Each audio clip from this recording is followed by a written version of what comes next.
mana nggak ada Indonesia gelap. Kita akan menyongsong Indonesia bangkit. Kita sebagai bangsa harus optimis. Nah, jadi berilah kesempatan juga ya, Pak, pemerintahan yang dipimpin Pak Prabowo juga baru 100 hari, baru sekian bulan, banyak sekali masalah. Tapi Anda perhatikan bahwa kita terus-menerus mencari cara, mencari solusi kan begitu.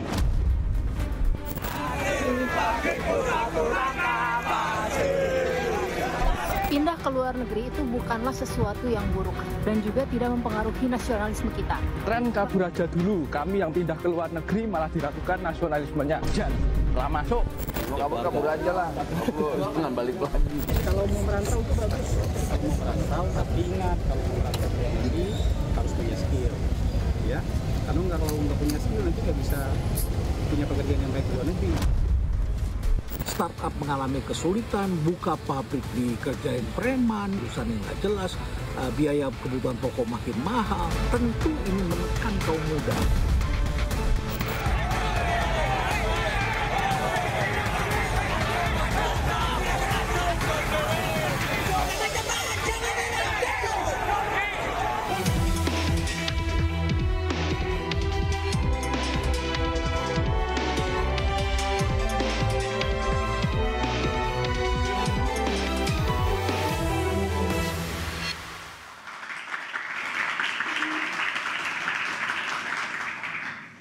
Hari ini banyak sekali peristiwa besar yang terjadi dan menjadi sorotan. Ya, mulai dari pelantikan langsung dan perdana ratusan kepala daerah, hingga aksi mahasiswa yang menolak kebijakan pemerintah, dan selain itu juga ada penahanan Sekjen PDI Perjuangan Hasto Kristianto oleh KPK juga mengejutkan. Nah, belum lagi gaung hashtag kabur aja dulu dan Indonesia gelap yang mewarnai dunia maya. Kemudian apa respon pemerintah atas aksi dari masyarakat baik di dunia maya maupun di dunia nyata? Bersama saya Anisha Dasuki. Saya Aryo Ardi, inilah interupsi mahasiswa unjuk rasa Istana Indonesia tidak gelap.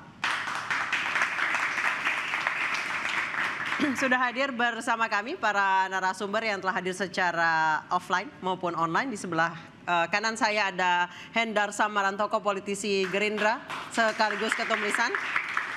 Selamat malam Bang Hendar. Selamat malam. Selamat malam. Ada Abraham Srijaya, politisi Golkar. Politisi muda Golkar. Selamat malam Bung Abraham. Selamat malam. Dan di sebelah kiri saya ada Mbak Wanda Hamidah, mantan politisi, sekarang jadi aktivis Mbak Wanda ya. Sebelumnya aktivis. Aktivis juga di mahasiswa, di Trisakti ya. Ex-Golkar. Ex-Golkar, dan sempat di PAN juga ya. Baik, dan juga ada Mas Muhammad Sabril Diandra dari BEM IPB yang tadi ikut juga berdemo. Dan melalui sambungan Zoom sudah tersambung ada Guntur Romli, politisi PD Perjuangan. Yang seharusnya hadir pada malam hari ini bersama kita. Selamat malam Bung Guntur Romli. Selamat malam, Assalamualaikum. Saya mohon maaf nggak bisa hadir ke studio. Waalaikumsalam warahmatullahi wabarakatuh. Saya pengen tahu juga nih, tidak bisa hadir ke studio karena ada yang gentingkah di PD Perjuangan pasca penahanan Pak Hasto, Bung Guntur? Ya, setelah penahanan Sekjen PDI Perjuangan, kami memang mengadakan meeting saat ini di DPP PDI Perjuangan. Dan kalau terkait dengan hashtag kabur aja dulu, ini sepertinya relevan juga bagaimana penahanan terhadap Sekjen PDI Perjuangan ini bagi kami itu kan bentuk kesewenang-wenangan dari KPK dan permainan atas hukum. Ini membuktikan citra hukum, penegakan hukum yang buruk di Indonesia dengan adanya tebang pilih. Jadi dengan kasus terakhir ini semakin yakin pada tagar kabur aja dulu karena hukum di Indonesia sedang tidak baik-baik saja. Demikian. Mas Guntur, apa arahan langsung dari Ibu Mega terkait penahanan Pak Hasto malam hari ini, Mas Guntur? Oh, sampai saat ini masih belum ada arahan dari Ibu Ketua Umum. Tapi kami sebagai kader tentu saja melakukan konsolidasi dan juga pertemuan di DPP PDI Perjuangan untuk menyikapi kasus yang sedang terjadi kepada sekjen kami. Karena kan kami juga pada saat ini kan sudah mengajukan pra-peradilan untuk 2 sprindik. Dan sepertinya KPK kami tidak tahu kenapa kok tiba-tiba menahan sekjen PDI Perjuangan. Padahal beliau itu tidak mungkin melarikan diri, selama ini juga sudah kooperatif. Kemudian juga beliau juga tidak mungkin menghilangkan barang bukti karena ini sudah kasus 6 tahun yang lalu. Dan yang ketiga nggak mungkin beliau juga mengulangi perbuatannya lagi. Itu kan 3 sebab yang menjadi alasan penahanan seorang yang bagi kami tidak ada dalam diri Sekjen PDI Perjuangan Mas Hasto Kristianto. Demikian. Mas Guntur rencananya akan konvers PDI Perjuangan malam ini? Nanti kita akan sampaikan ya, Atau tapi sampai saat akan ini menggeruduk KPK malam ini akan sudah ada Bung Adrian Apitupulu di sana? enggak, kita ini partai politik yang tertib. Kita melakukan perlawanan sesuai dengan prosedur hukum.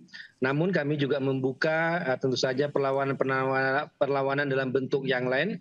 Kalau kami lihat penegakan hukum semakin tersumbat, aspirasi semakin ditutup, maka ya mungkin kita bisa melihat kembali bahwa tidak hanya demokrasi pada parlemen, tapi mungkin juga bisa membuka opsi untuk demokrasi di jalanan kalau semuanya sudah ditutup dan tidak baik-baik saja. Begitu. Mas Guntur, rencananya katanya Ibu Mega akan datang ke KPK kalau Pak Hasto ditahan. Kapan rencananya ke sana? Nanti kami sampaikan ya, sampai saat ini juga masih kita mengadakan pertemuan, juga menunggu arahan langsung dari Ibu Ketua Umum. Sampai saat ini kami masih menunggu di DPP PDI Perjuangan dan kami juga menyampaikan kepada kader-kader PDI Perjuangan yang ada di tanah air untuk tetap solid dan tetap menunggu arahan dari Ibu Ketua Umum, Ibu Megawati Soekarno Putri. Berarti gitu, Mbak. Ini Anda termasuk yang setuju dengan tagar Indonesia Gelap ya? Oh iya, dengan kasus penahanan terakhir terhadap sekjen kami semakin yakin bahwa ini adalah kasus tebang pilih. Karena kalau kita menyimak kembali putusan nomor 28 terhadap kasus suap kepada Wahyu Setiawan, yang bagi kami tebang pilih kenapa? Karena kan yang dalam kasus itu kan ada 2 pihak sebenarnya yang memberikan suap kepada Wahyu Setiawan, yaitu dari Saiful Bahri dan Harun Masiku, dan itu semuanya sudah diadili, kecuali Harun Masiku yang masih DPO sampai sekarang. Tapi ada satu pihak yang bagi kami itu nggak pernah ditahan oleh KPK, tidak pernah diproses, yaitu waktu itu adalah Sekretaris KPUD Papua Barat atas nama Rosa Muhammad Tamrin yang menyerahkan uang 500 juta kepada Wahyu Setiawan, dan itu semua sudah terbukti di pengadilan.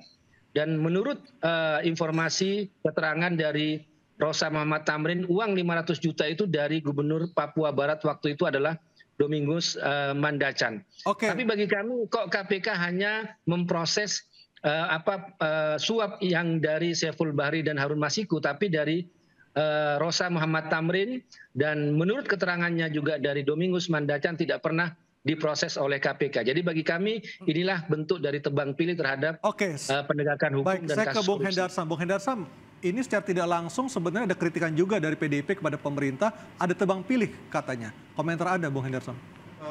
Yang pertama, yang paling menarik frasa yang digunakan oleh teman-teman di PDIP itu ini adalah kasus politisasi. Ya. Seperti itu. Bukan kasus kriminalisasi. Karena ini merupakan 2 frasa dan 2 terminologi yang berbeda. Kenapa saya bisa menyelami apa yang dikatakan oleh teman-teman? Kenapa kalau memilih frasanya adalah kriminalisasi? Ketika kita masuk ke fase kriminalisasi, terminologi dari kriminalisasi ini adalah ada atau tidak adanya sebuah tindak pidana. Kan seperti itu. Jadi kriminalisasi itu kurang lebih tidak ada tindak pidana, diada-adakan. Kurang lebih seperti itu. Nah, kenapa yang menarik, kenapa frasanya adalah politisasi? Ketika kita bicara masalah frasa politisasi, tentunya ini ada unsur subjektivitas. Masing-masing di saya, kita sudah tahulah kalau masalah tebang pilih, masalah kenapa begini, kenapa begitu, itu pasti akan timbul ada 2 pendapat yang berbeda. Artinya begini, kita kembalikan lagi bahwa hukum itu adalah panglima, ya kan? Hukum adalah panglima, dan oleh karena itu yang perlu concern untuk dibuktikan itu ada atau tidak adanya sebuah tindak pidana tersebut. Ada atau tidak adanya kriminalisasi tersebut. Ini yang saya lihat, saya patut menyayangkan. Kenapa tidak fokus kepada hal contoh, ini ada kriminalisasi. Nah, kita KPK dan aparat penegak hukum akan berhadapan dan mengadu barang bukti ya antara penegak hukumnya dalam hal ini ada KPK dengan Mas Hasto dan kuasa hukumnya, ada atau tidak adanya tindak pidana, ada atau tidak Bung Hendarson, jadi maksud Anda kegiatan kriminalnya ada, cuma dibesar-besarkan karena sekarang oposisi gitu maksudnya? Ya, yang membesarkan kan bukan dari pihak ini. Saya ambil contoh begini ya kan? Partai Gerindra itu sudah pernah juga seperti ini, ya. Ya, artinya kader kita sudah pernah kena seperti ini. Apakah dari Partai Gerindra pernah bersuara ini kriminalisasi? Apakah Partai Gerindra pernah menyatakan ini politisasi? Tidak pernah. Bahkan kita, ya, Partai Gerindra mengkoreksi ke dalam apa yang salah dengan kita, apa yang ada yang salah dengan kita. Jadi kita koreksi ke dalam. Nah, ini maksud saya bahwa kami ingin bermawas diri, tidak ingin berpolemik dalam hal seperti itu, menggeser opini publik bahwa kalau memang kita salah, kita bilang kita salah, ya sudah kita salah, dan kita dibuktikan di pengadilan. Ya, seperti itu. Bung Abraham, dari Komisi 3 melihatnya penahanan Pak Hasto malam hari ini apakah sudah mencukupi dengan barang bukti yang ada dimiliki oleh KPK, ataukah memang ada dimensi yang lain? Saya Komisi 1, Pak. Komisi 1, silakan Bung. Saya kebetulan Komisi 1, tapi sebetulnya ini topiknya agak melenceng dari topik kita malam ini ya. Tapi saya itu selalu, sebelum saya menjadi anggota DPR, saya juga seorang advokat. Saya selalu mengkritisi politikus-politikus maupun kadang-kadang juga anggota DPR RI atau siapapun itu yang mengkomentari terkait jalannya penyidikan. Kenapa? Karena kita lihat kasusnya Sambo. Di awal juga Sambo juga mengatakan dia tidak bersalah. Dalam proses penyidikan berjalan, akhirnya terkuak, lama-lama dia terbukti bersalah. Di pengadilan pun akhirnya terbukti. Jadi saya rasa bukan wilayah saya untuk mengkomentari terkait dengan proses penyidikan yang ditangani oleh KPK sekarang. Proses pembuktian salah atau tidak salah itu nanti di pengadilan. Di DPR pun juga tidak boleh menyatakan orang kamu bersalah. Ya. Karena kita tidak melihat alat bukti, kita tidak melihat BAP dari saksi ahli, kita tidak melihat BAP dari saksi fakta, kita tidak mengetahui apa yang terjadi. Jadi lebih baik serahkan kepada penyidik, pembuktian salah atau tidak salah silakan dibuktikan di pengadilan. Apabila formilnya merasa dilanggar, silakan gugat pra peradilan. Baik. Saya kembali ke Mas Guntur. Mas Guntur, dengan kondisi seperti saat ini, Pak Hasto ditahan, apakah PDIP masih memposisikan diri sebagai mitra strategis pemerintah, bukan oposisi? Ya, kalau posisi itu kan sudah ditegaskan melalui Rakernas ke-5 bahwa PDI Perjuangan itu berada di luar pemerintahan untuk menjaga demokrasi sebagai kekuatan penyeimbang dan menjaga check and balances ya. Dan itu bagi kami tidak ada perubahan terkait sikap politik PDI Perjuangan ke depan, itu biasanya ditetapkan dalam kongres yang akan diselenggarakan pada tahun ini, atau juga ada perubahan sikap dari Ketua Umum Ibu Megawati Soekarno Putri. Nah, bagi kami sebelum ada kongres, sebelum ada perintah dari Ibu Ketua Umum, maka posisi PDI Perjuangan tetap berada di luar pemerintahan. Kami tidak mau menamakan sebagai oposisi ya. Dan kembali kepada kasus Mas Hasto, yang saya sampaikan adalah kenapa saya sebut ini sebagai tebang pilih, karena ini kan ada dua perkara kasus suap. Ada suap dari Saiful Bahri dan Harun Masiku, dan itu sudah diadili di pengadilan. Harun Masiku sekarang adalah buron, dan silakan kejar tangkap Harun Masiku.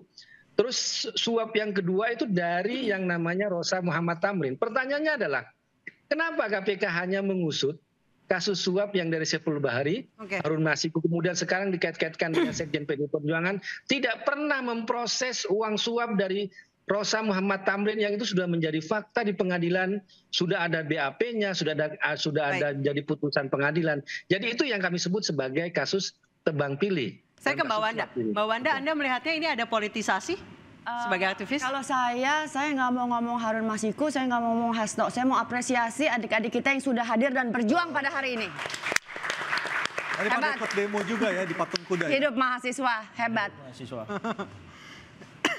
Dan ini saatnya mereka berjuang. Berjuang dan bersuara. Kalau tadi dibilang yang melakukan check and balances, I'm sorry to say, it's not PDIP, but them. Tapi mereka yang ada di sini, yang melakukan fungsi check and balance. Dan pada hari ini, adik-adik kita yang sedang berjuang di jalanan dari kemarin, hari ini, mungkin besok, ini yang harus kita dukung penuh. Karena apa? Well, this is demokrasi. Ya, demokrasi ini adalah bagian dari pembangunan demokrasi yang bermartabat. Ini adalah dari bagian dari pembangunan demokrasi yang sehat. Dan yang mereka lakukan, dan demokrasi itu adalah yang mereka lakukan adalah fungsi check and the real checks and balances. Kalau politik hanya Kalau politik, I don't say check and balances. PDIP pada hari ini menjadi oposisi bukan karena rakyat. Sekali lagi ya, I'm sorry to say, but PDIP menjadi oposisi mestinya 5 tahun lalu lihat apa yang dilakukan PDIP. Dan pada hari ini kita menanggung banyak sekali beban yang sudah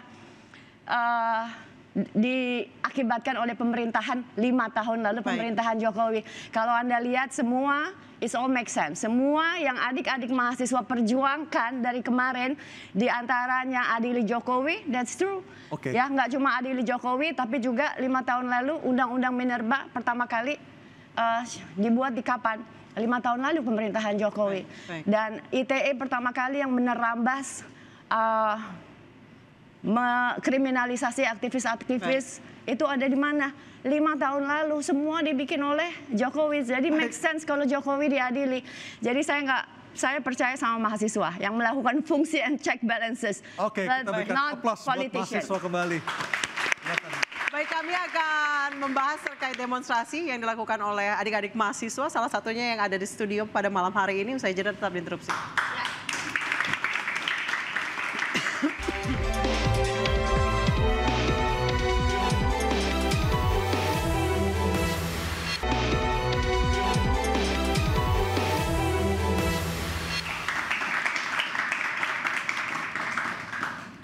Indonesia gelap menurut teman-teman mahasiswa, itu segelap apa, Sabril?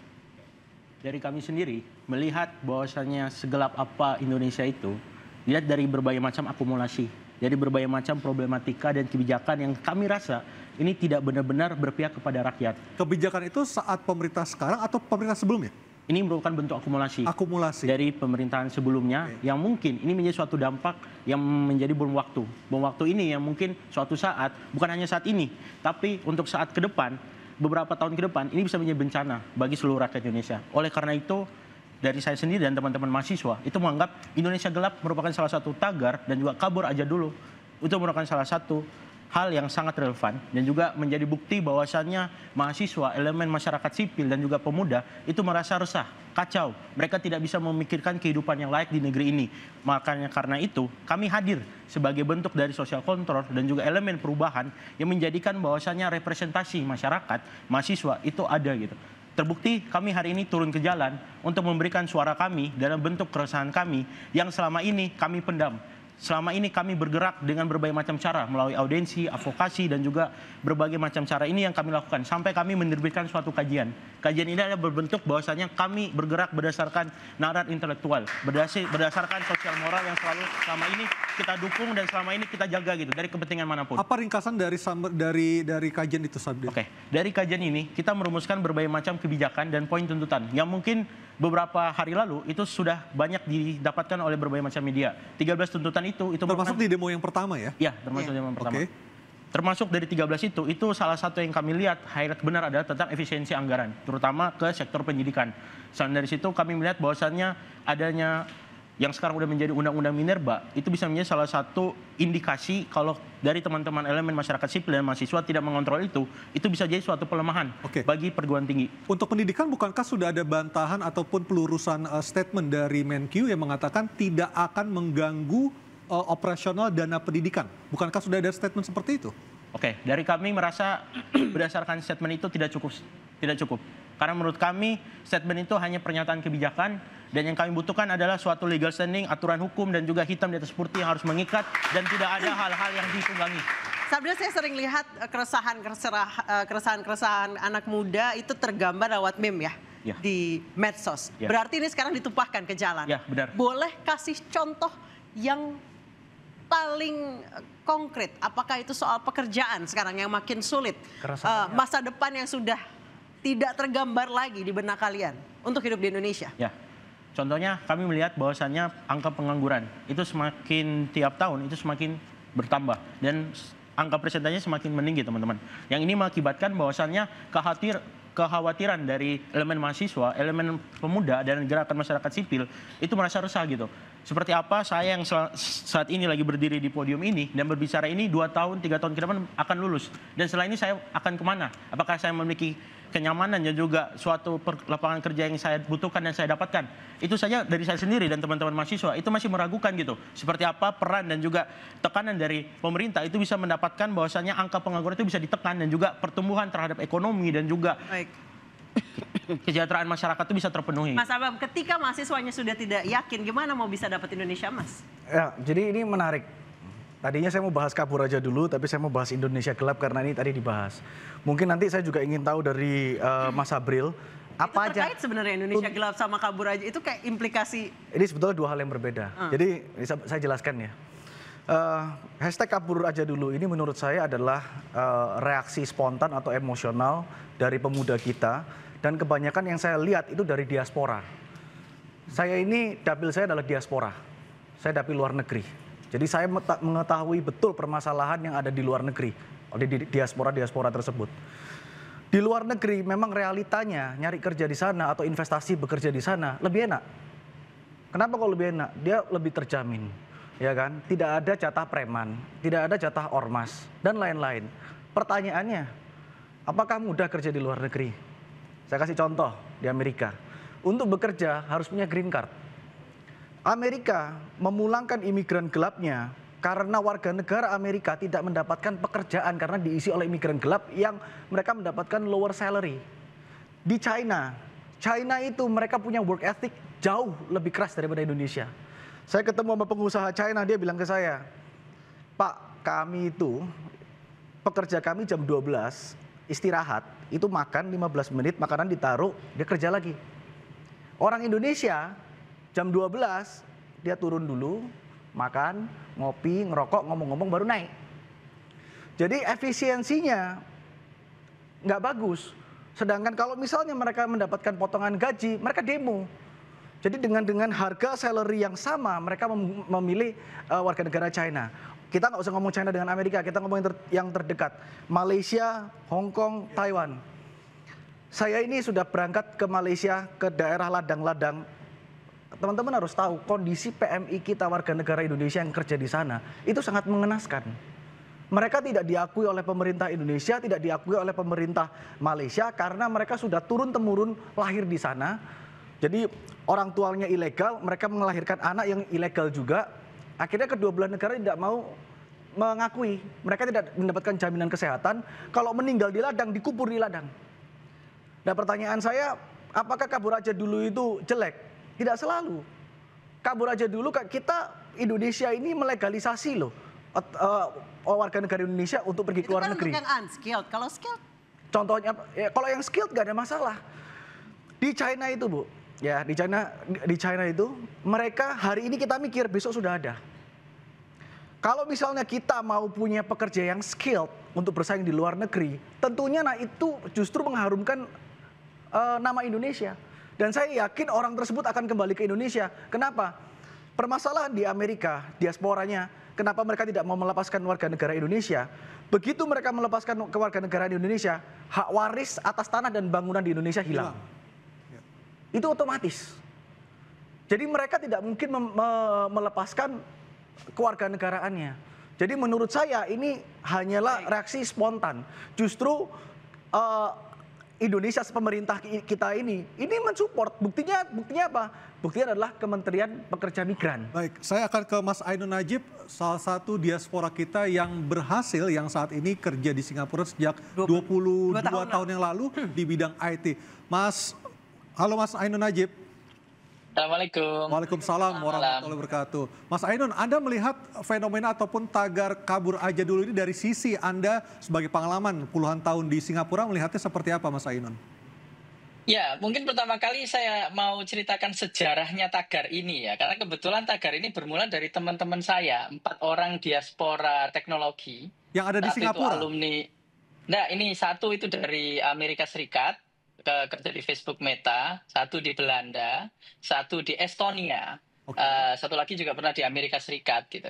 Nah itu Ini udah lama tagarnya, udah 1,5 tahun lebih. Tahun 2023 bulan September tanggal 2 mereka bikin live streaming untuk sharing gimana sih anak teknologi itu bisa mencari kerja bidang teknologi di luar negeri yang memang secara peluang dan juga secara ilmu, kesempatan dan sebagainya itu lebih luas, lebih besar gitu. Dan secara gaji juga lebih tinggi kalau dalam konteks teknologi IT gitu. Nah, terceletuklah di live stream itu kabur aja dulu gitu, karena kan banyak yang nggak pede, banyak yang nggak yakin bisa nggak ya, udah kabur aja dulu gitu. Jadi itu Artinya Mas sebetulnya Ainun konteks motivasi. awalnya bukan karena Indonesia gelap ya, tapi lebih kepada opportunity untuk mengembangkan skill di bidang IT ya. Iya, motivasi. Jadi kayak just do it gitu. Jadi kabur aja dulu gitu. Awal mulanya gitu. Namun kan muncul jadi tagar di Twitter, di-quote oleh teman-teman. Nah, mulailah itu. Terutama beberapa bulan terakhir, mungkin yang merasa banyak concern di beberapa bulan terakhir ini, terus kemudian mengangkat tagar itu kembali untuk udahlah kabur aja dulu, tapi dalam perspektif yang lebih negatif. Sejarahnya begitu. Baik, kalau Anda melihat sendiri dengan kondisi saat ini, apakah kabur aja dulu ini masih relevan untuk didengungkan di sosial media, Mas Ainun? Dalam konotasi positifnya selalu relevan, karena kita tentu ingin anak-anak muda Indonesia, talenta muda Indonesia itu menjadi kelas dunia. Dan untuk bisa masuk ke kelas dunia tentu harus berkompetisi di level dunia. Minimal ke negara tetangga kayak saya gini kan, nggak usah jauh-jauh ke Amerika, Eropa. Ya cukup nyebrang dari Batam, nyebrang naik ferry gitu kan, sampai ke Singapura gitu. Di sini menimba ilmu. Wapres kita dulu juga menimba ilmu di Singapura mudanya dan atau mencari kerja dan seterusnya gitu. Jadi kabur aja dulu secara positif tetap perlu digaungkan. Baik, tadi Mas Abraham sempat menyebutkan soal bagaimana tenaga kerja dari China itu sangat efisien kerjanya. Di Singapura pun gitu, semua orang itu kalau jalan kayaknya buru-buru. Pun di Cina, pun di Korea Selatan. Apakah orang Indonesia bisa seperti itu? Mungkin nanti kita bisa ngobrol lagi dengan Mas Ainun, saya jeda tetap diinterupsi.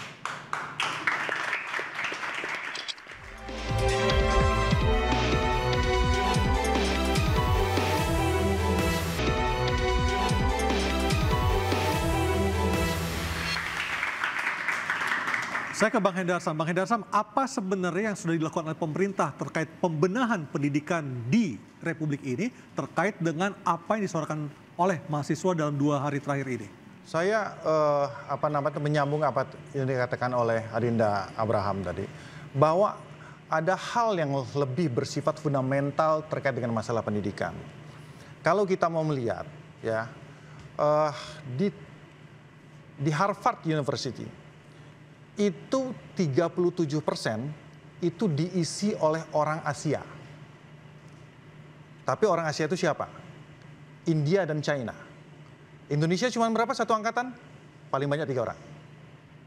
Itu sangat ironik bagi kita dengan kemampuan adik-adik ini sebenarnya bisa bersaing, tapi sistemnya yang memang tidak mendukung untuk ke arah sana. Yang sudah dilakukan oleh Pak Prabowo ya secara fundamental itu ada 2. Yang dilakukan itu dengan sekolah Garuda ya, sekolah-sekolah unggulan, dan kami dan saya juga ikut terlibat di sana, kita membuat sekolah unggulan bersertifikat internasional. Di berapa provinsi, Bung? Saat ini kita sudah ada 20. Udah 20 berjalan non APBN. Oke, itu semuanya gratis, artinya orang-orang Jadi gini, ini kan masih ada simulasi kemarin di kepolisian dia sudah buat itu. Berapa siswanya, Bang? Yang diterima 200, yang daftar ada 11.000. Jadi ini beasiswa semua. Jadi anak-anak dari daerah-daerah itu yang jenius-jenius ini akan ditampung, ya, akan ditampung dan akan dibeasiswa. Ini asrama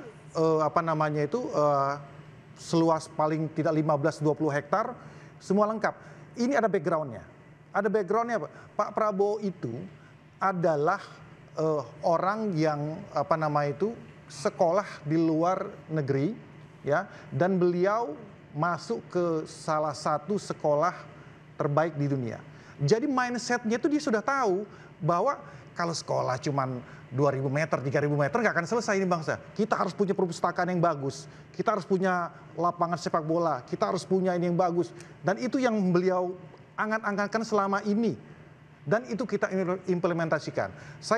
Hal yang paling strategik ya, kita sampaikan dan kita implementasikan cita-cita dari Pak Prabowo itu seperti apa. Adik-adik ya, bahwa kurikulum kita ini servernya berbeda dengan di luar.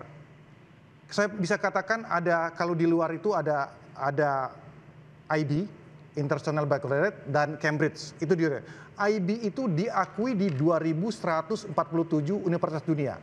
Nah, yang jadi masalah, kurikulum kita ini nggak sama dengan di sana. Jadi kalau kita lulusan dari SMA unggulan, di sana nggak dihitung karena skornya beda. Servernya nggak sama. Nah, kita butuhkan ini supaya adik-adik kita yang jenius ini bisa masuk ke situ dengan skor yang sekarang. Anda bayangkan kalau 10 dan 15 tahun ke depan ya, ada anak-anak contoh NU lagi buat, Muhammadiyah sudah kita upgrade. Teman-teman dari NU, dari SMP-nya mereka ini yang pakai kopiah, pakai sarung, ya kan? Kemudian mereka bersekolah di luar dan kemudian mereka menggunakan identitasnya di Harvard University. Apakah kita tidak bangga? Kita bisa mempengaruhi dan menginfiltrasi sekolah-sekolah di luar bahwa kita mempunyai identitas dan kita punya kemampuan untuk itu. Dan ini sudah dijalankan. Baik, saya ke Mas Sabril. Mas Sabril, apakah ini menjawab tuntutan dari mahasiswa dengan apa yang sudah dilakukan oleh pemerintah tentang pemberian pendidikan? Menurut kami itu kurang tepat, dan menurut kami sendiri itu merasa tidak bisa kita bedakan gitu dari segi kultur dan budaya yang ada di Indonesia sama budaya yang ada di luar. Itu menjadi salah satu poin pertama. Poin kedua adalah ketika kita melihat suatu permasalahan sistem pendidikan, yang kita lihat bukan hanya soal pendidiknya saja, tapi siswanya saja.